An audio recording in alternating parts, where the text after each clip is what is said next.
Hi friends, welcome to நல்லது ஒரு வினை சேனல். இந்த வீடியோ ஒரு சண்டே அன்னைக்கு லன்ச் பண்ணுறப்போ எடுத்தது.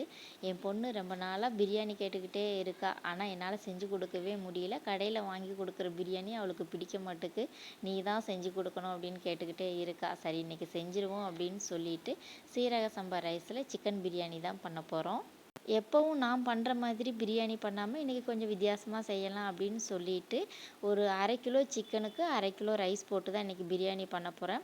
இதில் கட்டாயமாக 2 கிராம்பு, 2 ஏலக்காய், கொஞ்சம் பட்டைத்துண்டு இது கட்டாயமாக சேர்த்துட்டு, மீதி நம்மக்கிட்ட என்னென்ன ஸ்பைசஸ்லாம் இருக்கோ அதெல்லாம் கொஞ்சம் கொஞ்சமாக போட்டுட்டு, கூடவே கொஞ்சமாக மிளகும் போட்டு பவுடர் பண்ணி எடுத்துக்கணும்.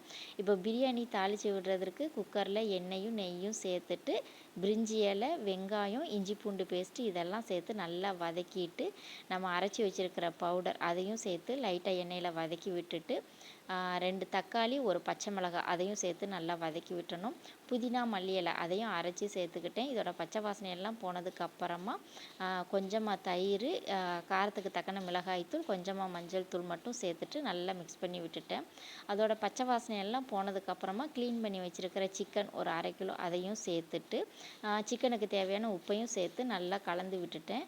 சிக்கன் நல்லா தண்ணியெல்லாம் விட்டு ஒரு பாதி அளவு வெந்து வந்ததுக்கு அப்புறமா ஒரு 1/2 மணி நேரம் ஊற வச்சு வச்சுருக்கிற சீரக சம்பா ரைஸ் அதையும் குக்கரில் சேர்த்துட்டு 1க்கு 1 1/4 ரேஷியோவில் தண்ணி சேர்த்து அரிசியும் தண்ணியும் சம அளவு வந்ததுக்கப்புறமா ஒரு தடவை மிக்ஸ் பண்ணிவிட்டு தம் போட்டுற வேண்டியதான். நான் லெமன் ஜூஸ் சேர்க்கலை. தயிர், தக்காளி உள்ள புளிப்பே எனக்கு போதுமானதாக இருந்தது. அதனால் நான் சேர்க்கலை. உங்களுக்கு வேணும்னா சேர்த்துக்கோங்க.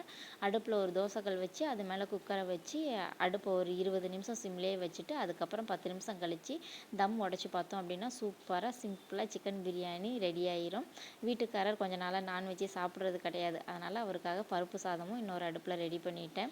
பாப்பா விளையாடிட்டு திங்ஸ் எல்லாம் அப்படியே போட்டுட்டு போயிருந்தா. கீழே பார்த்தா ரூம் பார்க்கவே முடியாத அளவுக்கு பண்ணி வச்சுட்டு போயிருந்தா.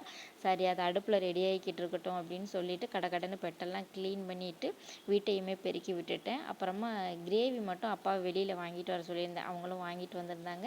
பிரியாணி ரெடியானதும் நல்ல லெக் பீஸு அவிச்ச முட்டையோடு வச்சு சூப்பராக சாப்பிட்டு முடிச்சுட்டு கொஞ்சம் நேரம் ரெஸ்ட் எடுத்தாச்சு. அன்றைக்கி பார்த்தீங்கன்னா பயங்கரமாக மழை பெஞ்சிட்டு இருந்தது. அந்த மழையில் சூடாக அந்த பிரியாணி சாப்பிட்றதுக்கு அவ்வளோ சூப்பராக இருந்தது. பாப்பாவுமே நல்லா சாப்பிட்டா. அதுக்கப்புறமா படத்துக்கு போகலாம் அப்படின்னு சொல்லிட்டு ஒரு 2 மணிக்கு மேலே பக்கத்தில் உள்ள தேட்டரில் போய் நல்லபடியாக படம் பார்த்துட்டு அந்த சண்டேவை சூப்பராக முடிச்சாச்சு. வீடியோ பார்த்ததுக்கு ரொம்ப ரொம்ப நன்றி.